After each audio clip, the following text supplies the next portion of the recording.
Warren Buffett চমৎকার একটা কথা বলেছেন।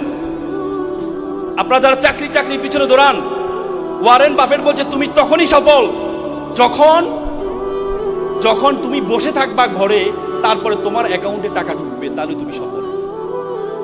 আপনি চাকরি করেন 9 ঘন্টা 8 ঘন্টা, চাকরি করার পরে আপনি যখন চাকরি শেষ, আপনার বেতন শেষ, চাকরি শেষ, আপনার বেতন শেষ।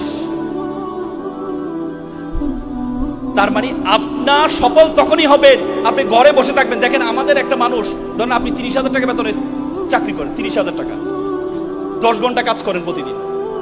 যদি 10 ঘন্টা কাজ করেন তাহলে প্রতি ঘন্টার বেতন কত দাঁড়ায় বলেন তো? 100 টাকা।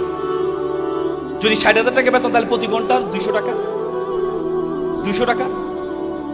তার মানে আপনি 60,000 টাকা বেতন হলে আপনার প্রতি ঘন্টার হয় মাত্র 200 টাকা আপনার স্যালারি। আপনার হাতে কয় ঘন্টা আছে?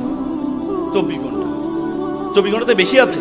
আপনার যেমন 24 ঘন্টা, ওয়ারেন বাফেটের 24 ঘন্টা, স্টিভ জবসের 24 ঘন্টা, মার্ক জুকারবার্গের 24 ঘন্টা। এই জন্য আপনাকে